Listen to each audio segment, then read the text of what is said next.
My name is Sarah Maniscalco Robinson. Today's date is November 11th, 2021, and I am recording this interview in Urbandale, Iowa with Robert James Beh. Could you please start by telling me your full name? Yes, my full name is Robert James Beh.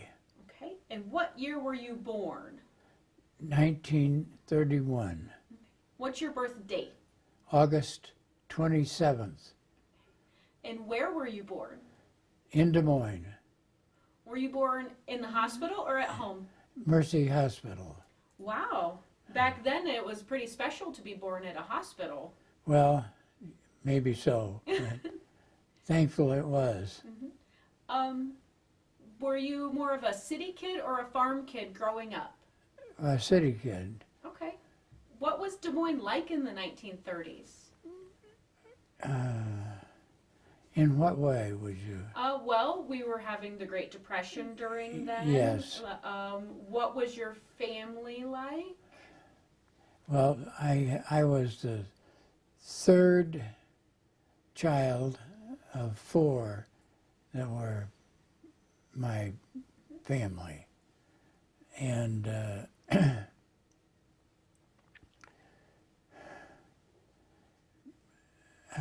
I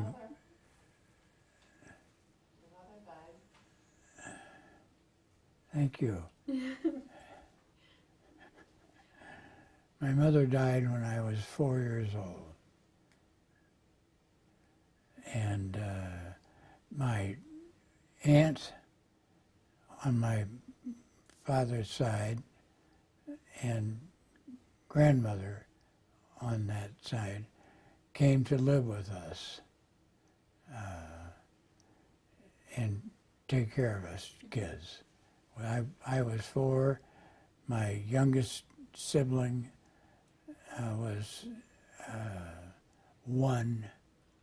2. She's 2 years younger than I. And then the other boy and girl were older, and the boy who was Carlton Beh Jr. Didn't start out that way, but wound up that way. And my sister Elizabeth Clare, who was Betty. And what else can I tell you? I was born at 5323 Waterbury Road in Des Moines and lived there for quite a long period of time before we moved. Actually lived there all the rest of my single life there. Where did you go to high school? I went to a school called Campion, which is a Jesuit prep school located in Prairie du Chien, Wisconsin. I was 4 years there. Okay. So you mentioned that you had siblings and your aunt helped with the raising of everyone. Right. Do you remember what life was like during the Great Depression? Yes, I do. I'm not as aware of it, and by that I mean that all in capital letters, aware, as perhaps others. But I was aware of the fact that we went through for those years, but I was still quite young. Yeah, you didn't know a world before that, so being poor was just a part of life. Yeah. What did your dad do for work? We were in the investment banking business in an area called public finance, which is that part of investment banking that deals with municipal bonds and the financing of city, county, state, regional projects with debt financing using municipal bonds. Did you have any family members that were in the military? No, not really. But, I think my dad was in the military, and my wife's father was in the military. And that's about it. Well, you said that you went to your prep school out in Prairie du Chien. What year did you graduate? 1948. Okay. So, do you remember, were you old enough to remember Pearl Harbor? Oh, sure. Could you tell me the story of what you remember from that day? Well, I just remember the attack on Pearl Harbor. Do you remember where you were or how you found? Not really. No? So did you... December 7th, and, so I was in 1941. I was just 10 years old. I was going to grade school here in Des Moines. Right. Do you remember a time in your life that you thought you'd like to join the military? No. So how did you come to join the military then? I was drafted. After I finished college in 1952, and I was drafted into the service, and although I had applied for and been accepted in a sense in officers candidate training, the guy who was the person who was running the draft board here wouldn't let me stay undrafted for the length of time that it would take to get me into that program, officers candidate training program. So I had to be drafted. He thought. He was not my favorite guy. Even with a college degree? Well, it didn't make any difference. Yeah. He was looking out for himself. I forgot to ask, where'd you go to college? I went to the University of Notre Dame. Really? Yeah, Okay. 4 years. Oh, I'd like to learn more about that. I don't think I've ever met anybody from Notre Dame before. So what did you study at Notre Dame? I was, in effect, a pre-med. So if I had a major, it was physical science, and it was pre-med. Okay. Did you enjoy going to college out there? Oh, yeah, sure. What kind of things did you enjoy? Well, I had some history there. My father went to Notre Dame.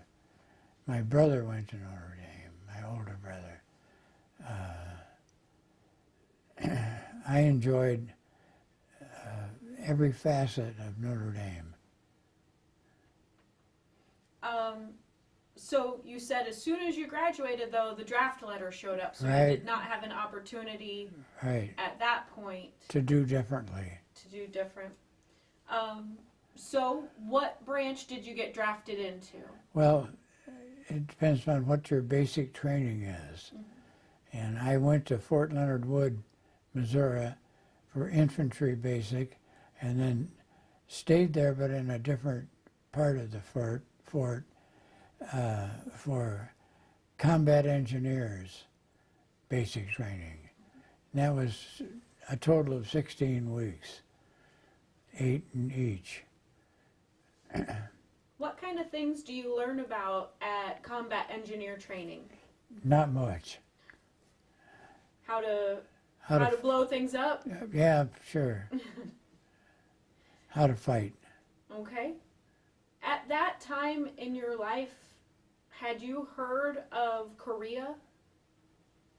Yes, I had, because we had been in the Korean conflict. And I heard about Korea. I did not know much about Korea, and no one that was talking to me knew much about Korea either. Did you, even though you were drafted, did you enjoy certain aspects of being in the military? Well, I enjoyed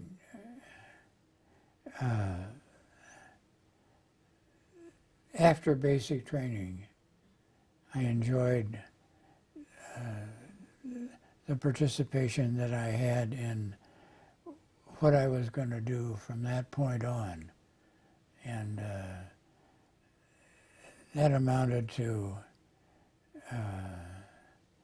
I had an opportunity to go to something called the Army Language School, which was located in the at the Presidio of Monterey in California. And I and a friend I had at that time applied for that and were taken in. He from New Canaan, Connecticut, and I from Des Moines. What made you interested in the language school? It seemed like it was an opportunity to be involved in something that was less military and more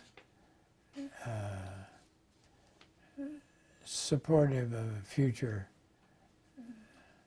More intellectual. Yeah. Mm-hmm.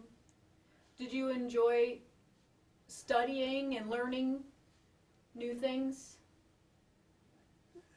Yes, I did. I would say I did.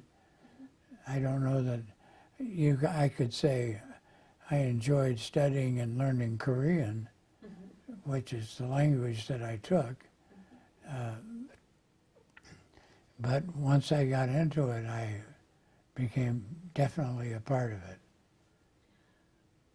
Tell me the story about what you thought about when they selected your language and that kind of thing. I selected my language. You chose it yourself. Yeah, I had very little decision-making freedom. But, and I figured, why don't I take Korean as a language? Because if I'm going to get shot at, I want to be able to holler out in their language.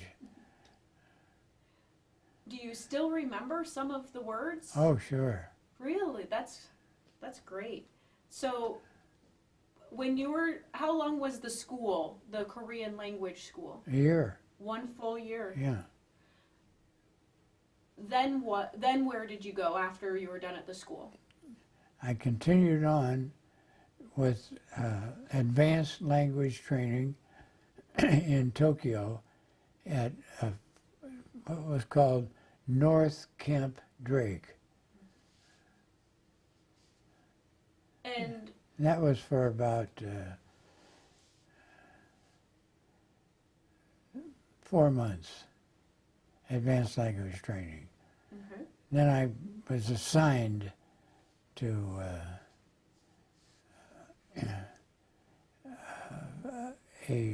an intelligence company and left Japan for Korea. Do you remember the name of your company?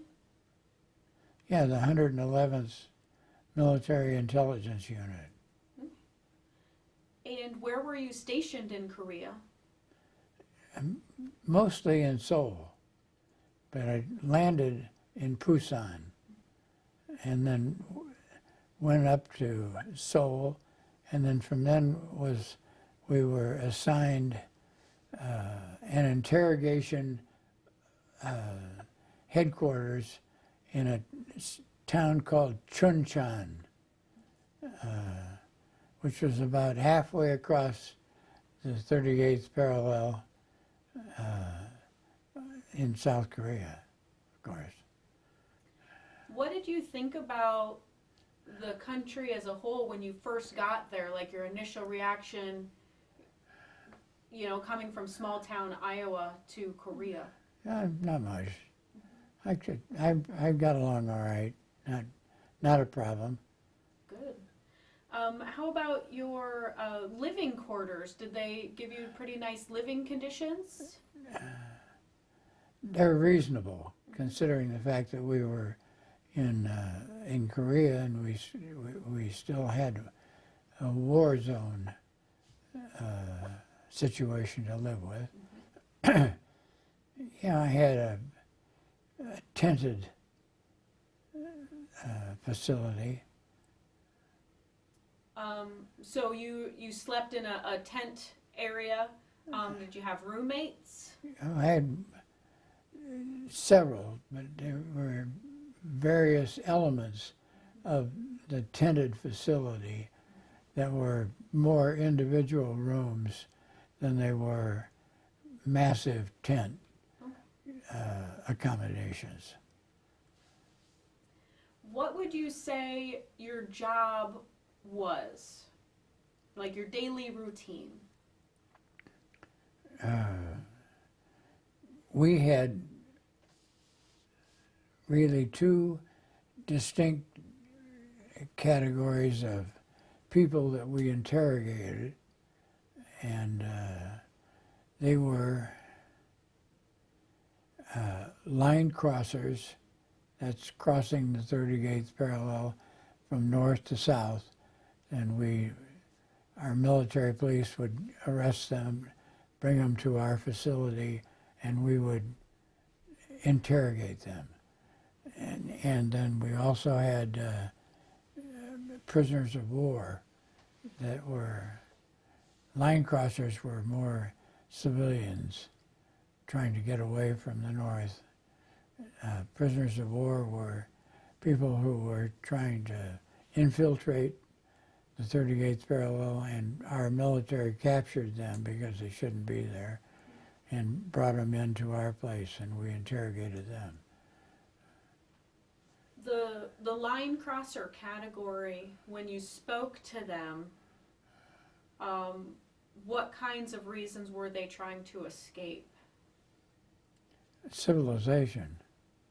They were interested in getting out of North Korea, getting across the parallel, and rumors were that they would be involved in a much more civilized society once that happened. So they were anxious to try and find their way. Some made it, some didn't. But for the most part, they were just people looking for A better life. a better life. So your POW category was probably significantly different. Totally. How did those conversations go? In what way? What kind of things would you ask them? Or what information would they have that you would be interested in? Asked them what they were looking for, what they expected, what they had heard or told, both positive and negative. Just a variety of questioning that I'm sure they went through. Were they cooperative or not? For the most part, yes. Very cooperative. We gave them the opportunity for freedom, they felt. And so they were cooperative. Even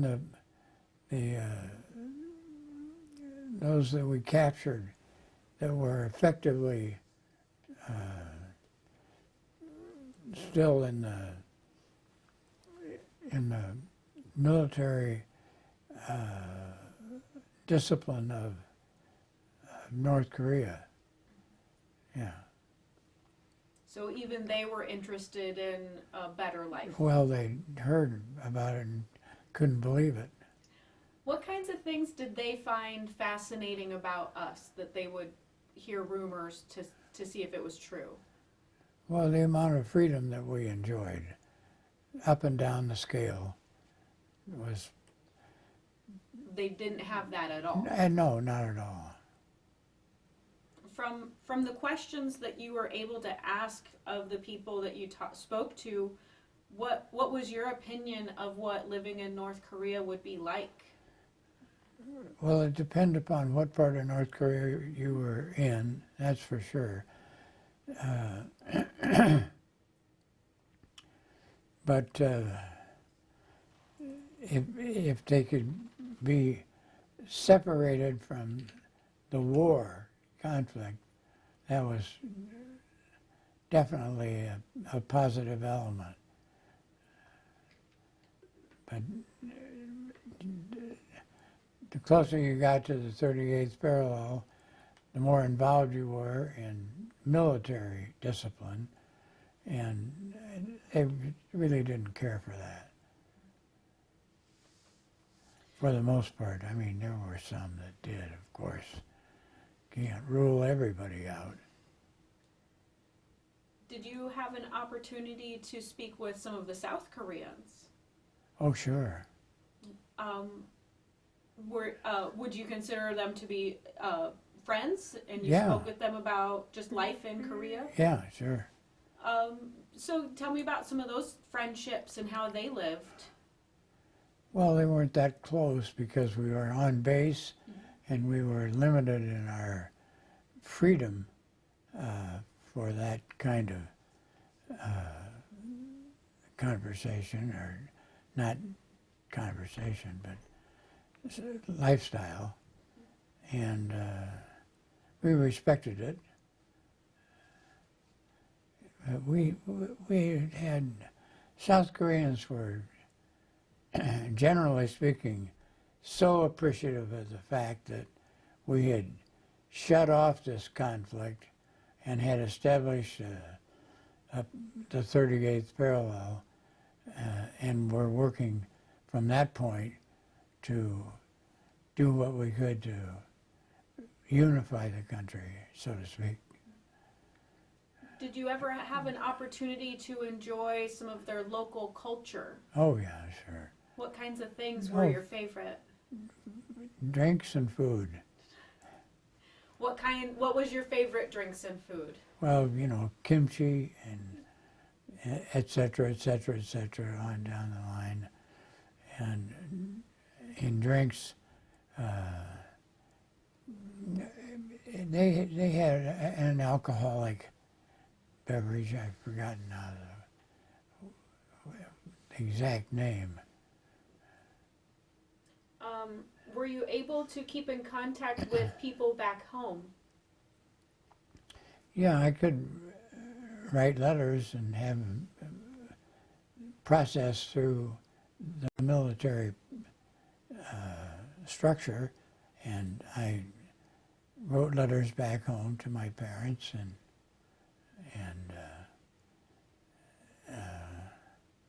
and I received some incoming mail from them too. I had an address. Did you ever receive like special packages, care packages? Oh yes, yeah, you bet. Not much of that. We had, in the military like that, we had access to more goods than you can imagine. Did you have a PX you could visit in order to buy Yeah, we did. items? A post exchange, yes. How about the weather? I hear it can get pretty cold in Korea. It was pretty much like Des Moines. Yeah, it was cold and wet and nice, and off and on again, livable and miserable. That sounds like Des Moines weather. Yeah, it really truly was. Didn't miss it much. All 4 seasons. Right. How long were you there? All in Korea. How long were you there? You know, I'm trying to remember.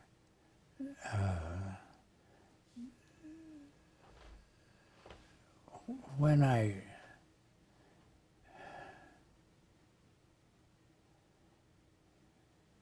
how long I was there. 3 years? No, I don't think I was in Korea 3 years. Were you there after the war? Yeah. Okay. That's why we had the demilitarized zone. Yeah. There, and I was in school, you know, in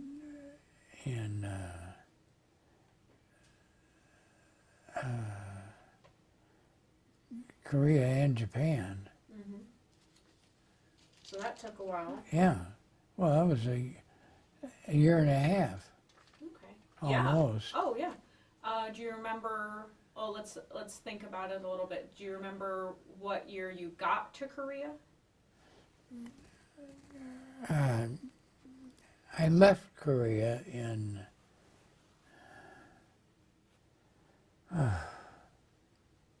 came out of the service in what 56,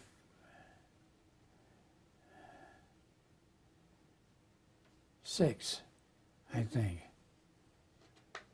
And we can come back to that. We can get your paperwork and take a look. It's not Yeah. It's not imperative. Yeah. I was just trying to help you remember. So, did you like your job? Yeah, I did. I managed to select it. And I didn't select something I didn't like. So, yes, I liked my job. I think it would be so interesting because every day would be something new. Yes. And you'd get to interact. Yeah, and you know, I had a decent relationship with my people that I interrogated. So it was more of an interview. It was just talking. definitely an interview. So you were able to have nice conversations, ask questions, Yeah. kind of like this. Yes, kind of like this. Maybe I'll let you interview me next. We'll trade places. So, did you create friendships with people over there? Yes, but I don't know that they were that long lasting. Once I left Korea and returned to the United States, it pretty much all stopped. Well, it was hard to keep in contact back then. Well, I couldn't. Mm-hmm. There was no way. Yeah. Well, there was no internet. Or, No. Mm-hmm. Didn't you have to send reports? What? Didn't you have to send reports back to? I did that all the time I was gone. Oh, tell me about that. So tell me about the reports. Well, they were intelligence reports. They had to do with standards of living and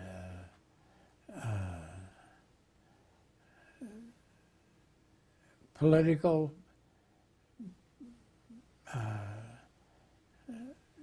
influences. Yeah, just they were. Sending them to whom? Oh, our reports. I was up the scale a long ways in intelligence, and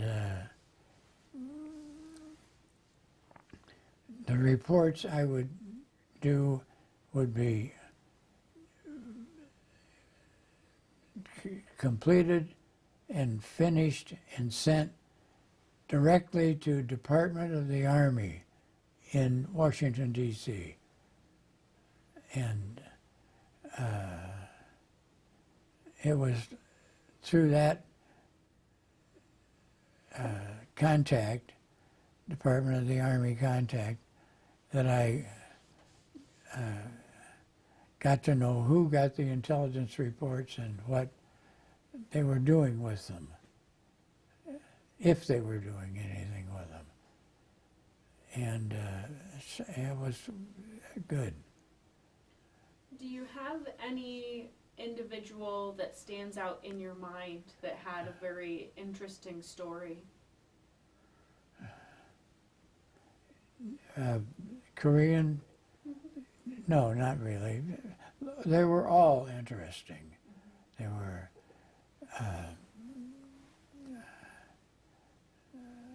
essential elements of their life, what it might be like, what it could be like, what it was like, and I was at that level of intelligence. We had G2s and we had this and this and this, but this was, Above even the G2? oh, by far. Mm-hmm. But you didn't have a rank. That's what I was just going to ask. Did you have a rank?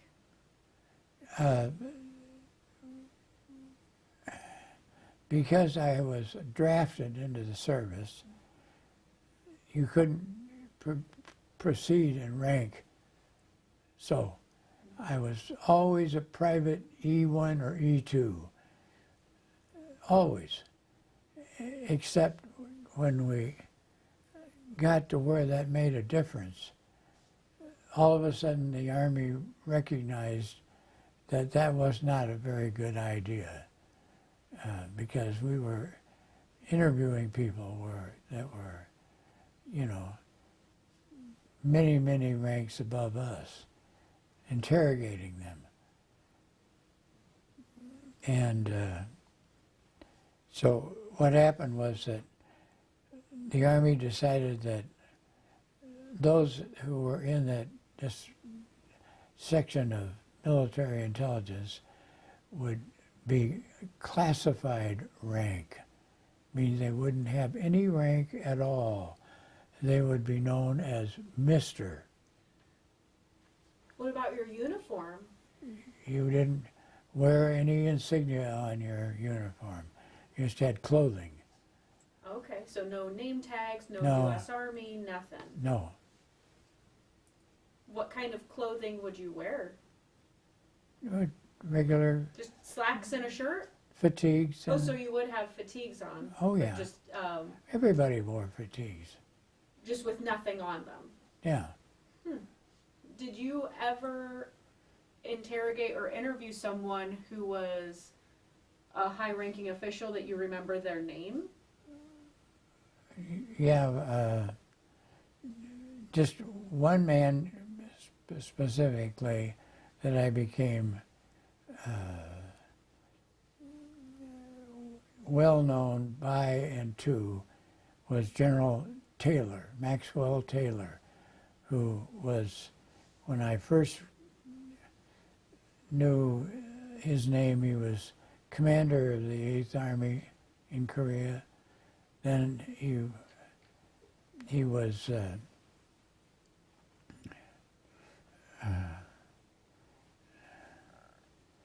he became, well, he became up through the ranks a full general, and then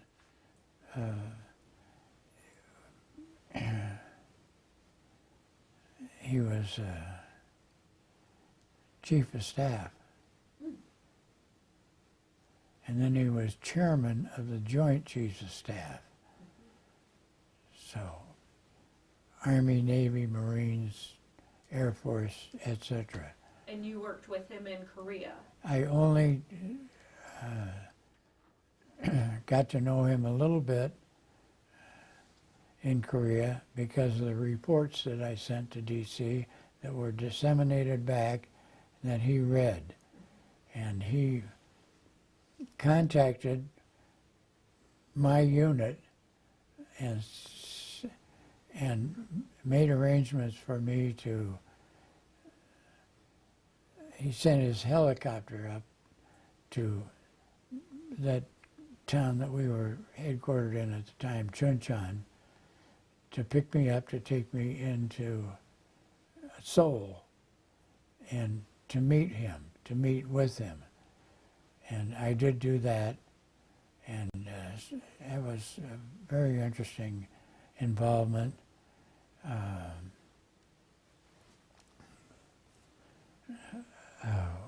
We flew with this helicopter down to the Army's base in Seoul, and then his chief of staff met us there, or met me there, met us there, but that's another story. And took us up to his headquarters in Seoul, and I spent a one-on-one full half a day with him, maybe 4 hours. And he was just asking about intelligence from Yeah, your area? well, he was asking about those reports. He was head of the Foreign Intelligence Board. What? He was head of the Foreign Intelligence Board. Oh, can you tell me what that is? What's the Foreign Intelligence Board? Well, I don't know. Okay. Lois has that written down, and I don't know what it is. Oh, okay. Well, we won't worry about that Then then. he became chairman of the chief. Oh, this is General Taylor? Yeah. General Taylor. General Maxwell D. Taylor. Wow. So what was that like for you to get called up by somebody with so much? Well, it was.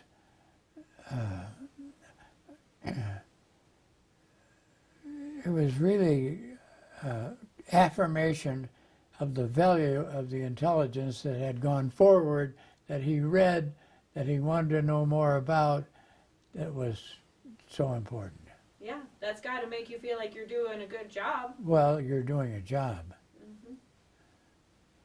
And he offered you a position, right?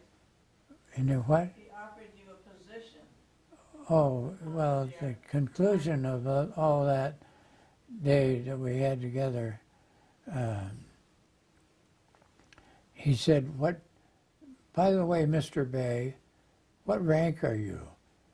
And I said, "General, I'm a private E2."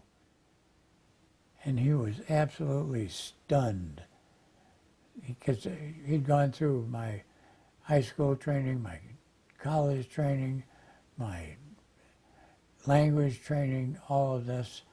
He was just floored. And the next day, he contacted me and said, well, it was that same afternoon. He said, "I would like to convene an officers' board from the military that was right there. Convene a board, because I'd like to offer you a commission." And so I met with the board, and in turn they offered me a commission as an officer. And as he explained it to me, now listen, this is a pretty distinct commission, because it carries with it if you accept it, it carries with it a serial number that would be undistinguishable from you, that you might have been a graduate of West Point, had been the same kind of a number. Those West Point graduates got a different category and you would get one of those. So that was quite flattering. Did you accept the commission? No, I'm going to want to get the hell out of the service and get home. So you denied it. No, I just said I'm, flattered. It's just terrific, no doubt about it. If I were going to make the service my career, I would accept it in an instant. But that's not the case, and I want to get back to what my family business was investment banking and municipal bonds. So you said thank you, but no thanks. Yeah, right. But still, yeah. that was an amazing offer. Well, it was great, and it was a very friendly offering, and when I didn't accept it, that was equally friendly. So we're kind of getting towards the end, but are there any other stories about your time in Korea that you'd like to share? No, I don't think so. I mean, I'm glad I learned the language. I'm glad I was in a position to use the language. And those people that I came in contact with in the military as well as political people appreciated that fact, and they thought it was unusual that somebody from my background, which was hardly attuned to what I was doing at that time, was that interested in it, and so it worked out well. Do you think that there's any important life lessons that you learned during your time in the service? Oh, I'm sure there are lots of them. Too many almost to mention. Do you have a couple that would be top of your list of things that you learned? Life lessons.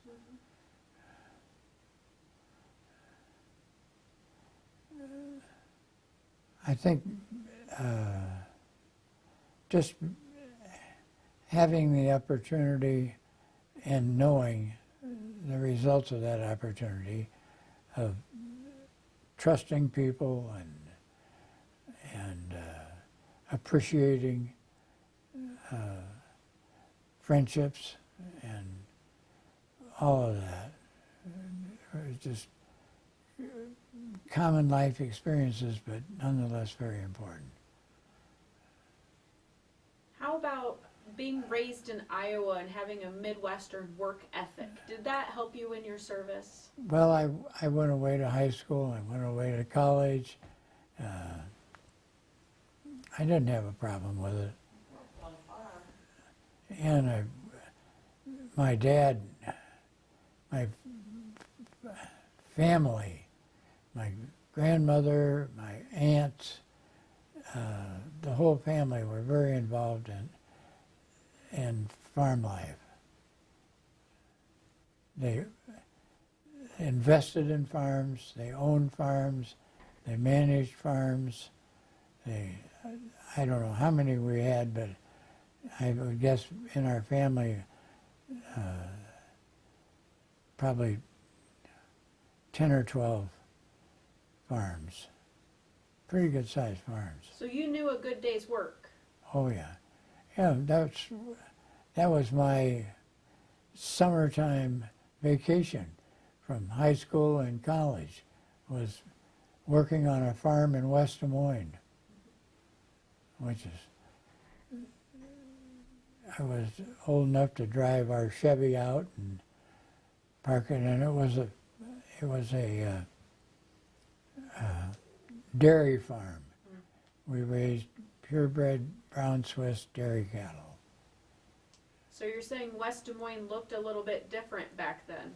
Well, it stayed that way for quite a while in the area where our farm was, because we didn't sell it right away to make residential neighborhoods out of it, or whatever. We kept it for quite a while. What was the farm called? I think it was just, I don't think we had a name specifically. We may have.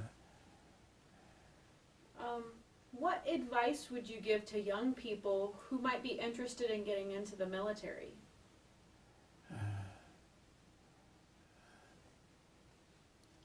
To make sure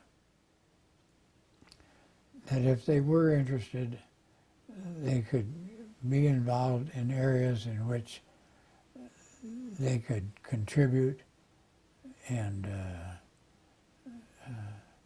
were happy, contented. If don't get involved if all that's going to be just somebody barking orders at you and you're not caring for that at all. Yeah. Do you think your time in service you were able to help the people that you interacted with? Absolutely. In what kinds of ways did you help them? Every way. I had a good education before I went in. And to that extent, wasn't greedy about anything, but I was interested in achieving a positive reaction out of our relationships.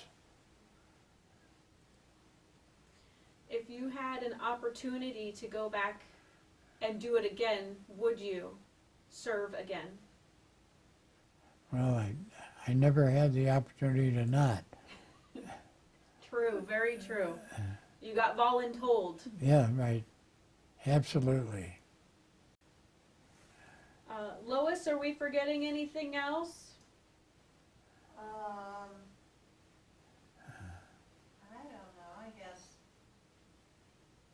Maxwell Taylor went on to be what? Yep, we did talk about that, the Joint Chief of Staff. Yeah. And he was chairman of the Joint Chiefs of Yeah. Staff. Mhm. Yeah. Let's see. When he had a very good friend from Des Moines, General George Olmsted, and I knew the Olmsted children, and so there was kind of a relationship tie-in with the Beh family. We knew the Olmsteds, and we knew the general, and so who was that? Sorry. Joseph Hall. Yeah, okay. Call from Hall Joseph. Hello? Well, I think that's about it, unless there's any other stories that you can think of that you want to tell me. No, I think that the most important facet of my military experience was the fact that it was not a tactical experience. It was a strategic experience. And that was very important. It was important to me. And I think it worked out very successfully. Yeah. I think it sounds like you were able to use your brain, Yeah, brain over brawn. right. Right. All right. Well, thank you so much. Well, you're more than welcome. Go ahead. Thank you.